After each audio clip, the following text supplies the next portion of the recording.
Nous sommes avec Evelyne de Ramberto de l'IRSTEA. Merci Evelyne de nous rejoindre. On va jouer tout de suite avec le public et avec toi, Axel. J'espère que tu es prêt là, tu chauffes la salle. Je suis complètement Mais prêt. d'abord, on a une petite vidéo à vous montrer.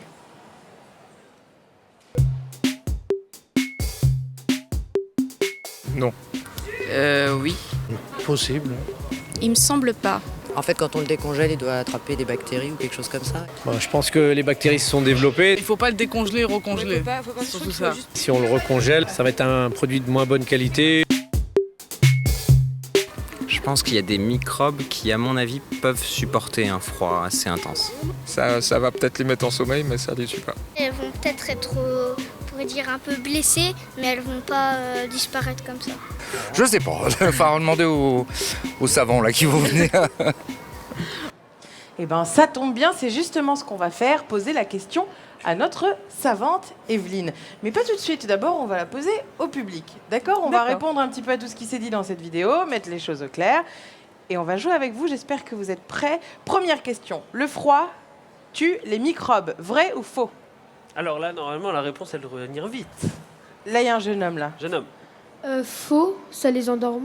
Ça les endort ? Faux, ça les endort. D'accord. Est-ce qu'on a une autre idée ? Le froid, il endort seulement les microbes ? Ils entrent en hibernation comme les ours, là, c'est l'hiver qui arrive, dans le congèle. La bactérie elle dort, le microbe il dort. Est-ce que le froid endort les microbes ou est-ce qu'il les tue, selon toi ? Ça dépend des microbes. Ça dépend des microbes. Une réponse qui semble assez valable. Est-ce qu'on a une autre idée ? Personne ? Bon, eh ben on va donner la Oui. réponse. Ah si, attends, je crois qu'on a une idée. Je pense que oui. Oui. Oui, Donc on a Ok. beaucoup de vrais quand même. donc beaucoup de vrai. Ouais. Evelyne, est-ce que le froid tue les microbes, oui ou non ? Alors, non, le froid Ah, ne non tue pas les microbes. Donc ils hibernent alors. Ils hibernent, exactement. Ok. Ils s'endorment, c'est exactement ça. Bravo. Et donc, c'est pour ça que, d'ailleurs, on conserve les produits sensibles, comme la viande, le poisson, entre 0 et 4 degrés, parce que les micro-organismes sont endormis. Et plus les températures vont être élevées, plus ils vont se réveiller, plus ils vont se développer. Et Se reproduire. et se reproduire et Ah, ok. risquer de rendre le produit non consommable après. D'accord, mais alors 0 et 4. On n'est pas très On a pas bien, trop froid. mais on est quand même là, quoi. Ok. Mais alors, C'est la dans un température. congèle, on est beaucoup plus bas que ça quand même. 0 et 4, c'est la température qu'il doit y avoir dans C'est un en haut du réfrigérateur. frigo. Ok. Voilà. Bon. En haut ou en bas, ça dépend des Ça dépend des réfrigérateurs. frigos, D'accord ? Il faut regarder dans son réfrigérateur. Congélateur, on est à moins 18. Et au-delà de moins 18, effectivement, plus aucun micro-organisme ne se développe. Mais après, il se réveille. Ok, alors on enchaîne. Pourquoi ne pas congeler 2 fois ?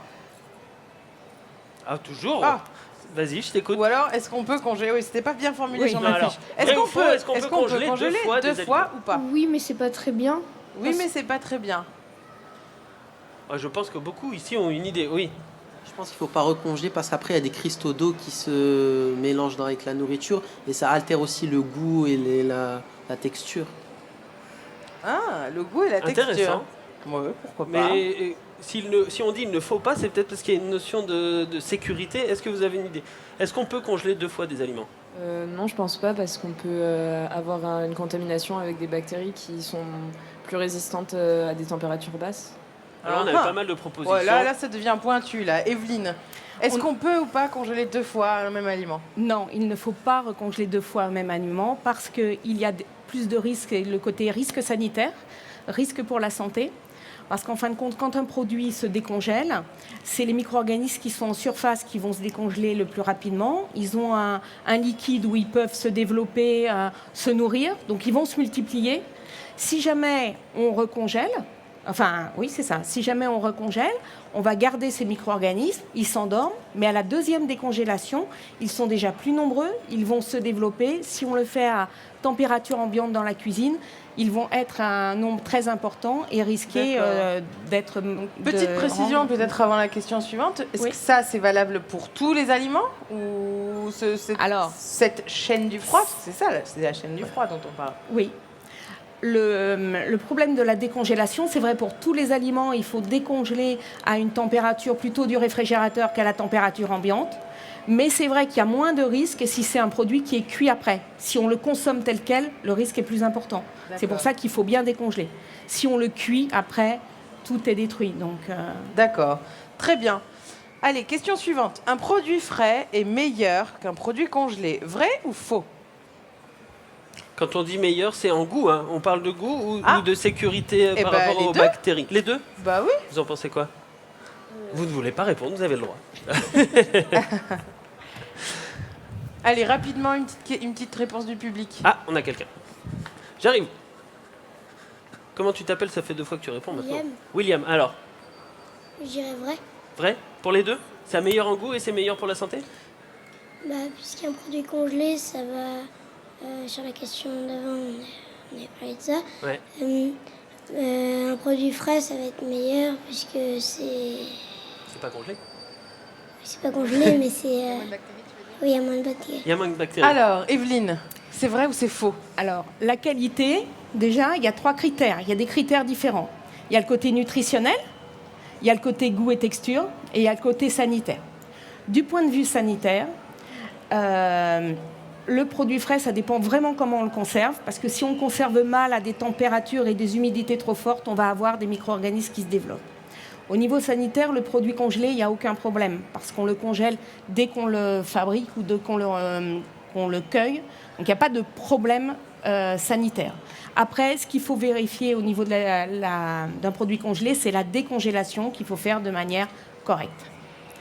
Maintenant, au niveau nutritionnel, par exemple, si on consomme un produit frais immédiatement dans la journée où on l'a ramassé ou le lendemain, c'est sûr que le produit frais, c'est le meilleur.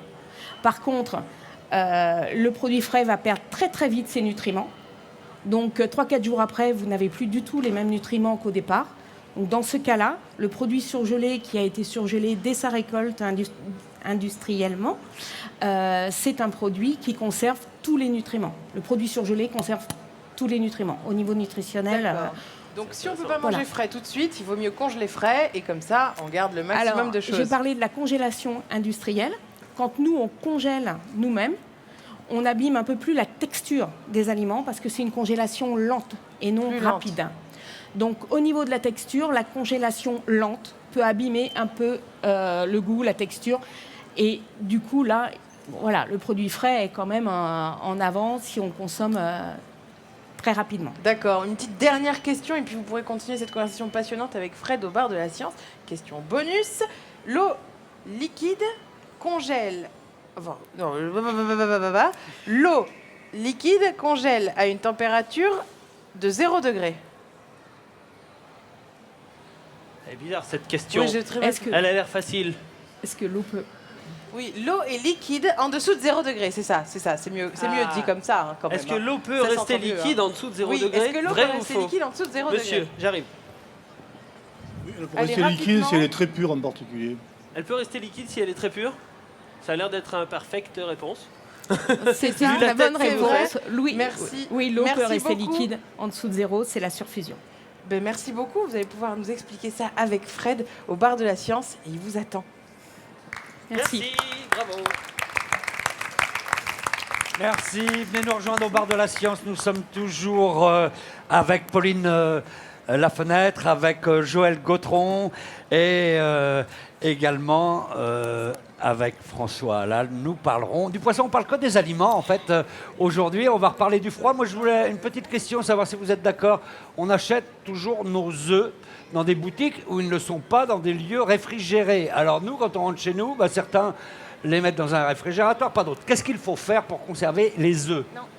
Ne pas rompre la chaîne du froid. Alors, il faut faire quoi? Bah oui, mais attendez, alors, c'est pour ça qu'ils ne faut pas qu'ils sont interdits d'être mis au froid lorsqu'ils arrivent et quand ils sont dans les grandes surfaces.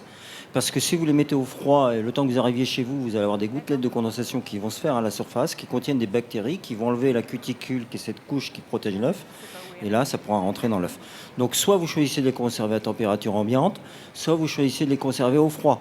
Si vous les conservez à température ambiante, il faut faire attention aux œufs microfêlés parce qu'eux, ils sont à risque. Les autres ne sont pas à risque. Ouais, c'est ça, parce que des œufs fêlés, il vaut mieux les jeter, les éliminer d'emblée. Les œufs fêlés doivent être totalement exclus du circuit de consommation. Ah, ok, donc on joue pas à ça. Donc, on est d'accord là-dessus? Tout à fait. Une fois qu'on met les œufs, si on met les œufs au réfrigérateur, il faut les laisser au froid, les laisser constamment au réfrigérateur.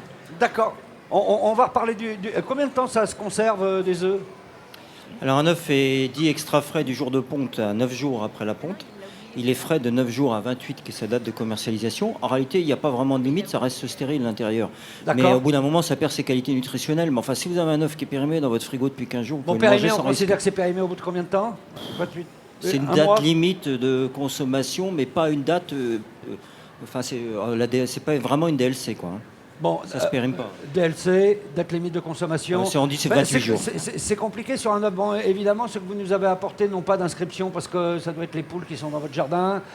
C'est les poules qui sont, oui, effectivement, dans les bâtiments. On va de dire ça l'INRA, comme ça, dans votre jardin de l'INRA. Donc il n'y a pas de date. On ne s'y retrouve jamais. Il n'y a pas vraiment une date sur un œuf, en fait. Non, mais ce que vous pouvez faire, c'est juste avant de les consommer, c'est de les plonger dans l'eau. S'ils flottent à la surface de l'eau, c'est qu'ils ne sont pas frais quand même. Ah, s'ils flottent, on les oublie complètement.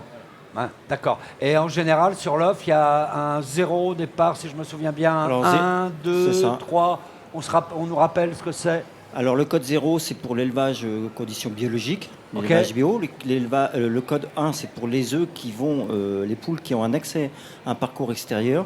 Le code 2, très peu utilisé en France, mais très utilisé en Europe du Nord, parce que en Finlande, vous ne faites pas sortir les poules en hiver. En hiver, évidemment. C'est des bâtiments donc, où les poules ont la liberté de se promener dans le bâtiment, mais il n'y a pas d'accès à l'extérieur. Et le code 3, donc c'est la cage, mais la cage dite aménagée, avec des aménagements qui respectent le bien-être animal, les perchoirs, les grattoirs, les bains de poussière, différents aménagements. Et on s'arrête là, au code 3. Bon, alors on en revient au froid, et on en parlait tout à l'heure. On parlait de la chaîne du froid. C'est quoi exactement la chaîne du froid, en quelques mots? La chaîne du froid, c'est que des produits réfrigérés, les produits qui sont sensibles, comme la viande, le poisson, doivent être conservés entre 0 et 4 degrés. Il ne faut pas la rompre. C'est-à-dire que lorsqu'on achète ces produits dans la grande surface, par exemple, il faut remettre le plus rapidement possible les produits soit au congélateur, soit au réfrigérateur. C'est la température de conservation des produits qu'il faut respecter. D'accord. Alors j'imagine, comme dans toute chaîne, il y a toujours un maillon faible. La chaîne du froid, il est où? Au départ, au milieu, à l'arrivée? Chez nous, il est où? Alors on va dire que le maillon faible, il est plutôt chez nous. C'est nous, les consommateurs? Et oui, parce que toutes les études qu'on a faites, que ce soit dans les années 2000, avant ou même dans les années 2012, ça ne change pas. En fin de compte, il faut faire attention que dans un réfrigérateur, les températures peuvent varier entre 0 et 8 degrés. Il y en a pour tous les produits. Donc les produits sensibles, c'est marqué sur leur emballage, c'est marqué 0,4. Il faut les mettre dans la zone la plus froide du réfrigérateur. D'accord. 40% des produits, j'ai lu ça dans votre livre, je rappelle, la chaîne du froid, 60 clés pour comprendre, c'est très intéressant, hein. Il y a même l'histoire des réfrigérateurs, etc. Enfin, on apprend plein de choses vraiment intéressantes. C'est un livre rafraîchissant, j'allais dire, je ne sais pas pourquoi je dis ça. 40% des produits ne sont pas conservés aux températures indiquées sur l'emballage. Nous, quand on achète des produits, 40% de nos produits, on ne les conserve pas à la bonne température. C'est exact.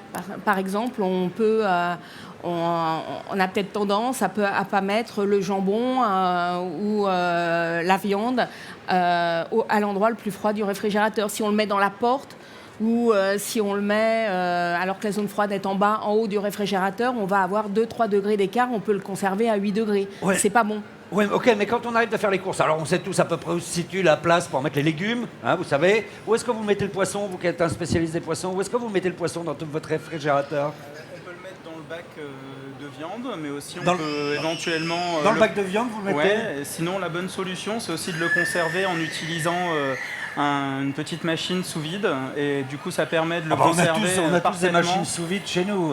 Et, oui, effectivement, mais c'est pas si onéreux que ça, et en fait ça permet vraiment de conserver les qualités nutritionnelles du poisson. Ah, pas mal pour ça. Et comme ça on peut le garder même au congélateur pendant un certain temps sans qu'il se dégrade. Bon, mais pour nous qui n'avons pas de machine sous vide, mais on va y penser quand même, c'est la bonne réponse, il faut le mettre... Oui, de plus en plus, dans les réfrigérateurs, il y a des bacs à viande ou à poisson, il y a des zones froides qui sont indiquées. Mais il faut vraiment avoir le mode d'emploi. Est-ce que c'est bien indiqué à l'intérieur du réfrigérateur? C'est indiqué dans le réfrigérateur, et si ça ne l'est... Alors, il y a un petit dessin. Oui, c'est obligatoire. Il faut que je regarde, alors mon réfrigérateur est trop Si ce n'est pas marqué, ça peut être le cas des réfrigérateurs à froid ventilé où normalement la température est homogène dans ces réfrigérateurs. Donc normalement vous avez un thermomètre dans un réfrigérateur pour vérifier que la température Oh là là, C'est fourni avec le réfrigérateur maintenant. Hein. Ah, d'accord, donc faut faire attention ou à ça. un indicateur, pas forcément un thermomètre, mais un indicateur. Ok, non mais on rigole avec ça, mais est-ce que ça peut aller jusqu'à des intoxications alimentaires qui sont si liées les à ça? produits sont conservés à 8, 10 ou 12 dans le réfrigérateur pendant 15 jours, parce que c'est une moyenne, on conserve souvent nos produits 15 jours dans le réfrigérateur, oui, ça peut amener des problèmes. Les produits sont non consommables. Oui. Non, mais ce qu'on peut préciser, si on reprend le cas de l'œuf, c'est que toutes les contaminations qui provoquent des maladies chez l'homme et où l'œuf est impliqué, c'est lié au comportement soit du préparateur, soit du consommateur lui-même, soit de la transformation. Mais ce n'est pas le produit en lui-même qui est contaminé au départ. C'est ce que nous on apporte. Oui, c'est ce qu'on appelle la contamination horizontale qui est cause de cette oxy-infection. D'accord. Une autre chose qui est intéressante, il faut en prendre soin aussi sur le plan de notre réfrigérateur. Il faut le laver aussi pour le nettoyer régulièrement. Et ça aussi, c'est une chose qu'on a des fois tendance à oublier ou à négliger. Comme disait monsieur, il ne faut pas nous-mêmes recontaminer les produits. Donc en fin de compte, il faut veiller à ce que le réfrigérateur soit propre, à enlever les suremballages pour ne pas qu'ils apportent les micro-organismes de l'extérieur. Ouais. Le consommateur a un rôle à jouer. On enlève les micro-emballages pour ne pas rapporter les bactéries. On enlève les suremballages, par exemple des yaourts. Ouais. On essaye de ne pas les mettre dans les réfrigérateurs parce que ça, c'est quelque chose d'extérieur qui amène de la contamination. On ne met pas des fruits et légumes en vrac dans le réfrigérateur en dehors du bac à légumes. D'accord. Parce que c'est un apport de. Donc on enlève les emballages. Microbes. En plus, les emballages, c'est bien parce qu'on en a beaucoup trop, donc il faut les recycler. Donc on ne les met pas dans le réfrigérateur. Puis c'est un peu stupide de dépenser de l'énergie pour refroidir un sac en plastique. Ça n'est pas utile. Non, c'est un peu idiot. Et une dernière petite chose, il faut préciser quand même que nos réfrigérateurs, c'est l'appareil électroménager qui consomme le plus d'énergie chez nous. Alors, en dehors du chauffage, peut-être. Oui, il faut enlever chauffage, cuisson et eau chaude, bien sûr. Mais pour tous les appareils électroménagers, c'est le congélateur qui consomme 20% de l'énergie électrique chez nous. Et sinon, après, on a le réfrigérateur aux alentours de 12%. Donc l'ensemble est ce qui concerne un tiers de notre consommation électrique.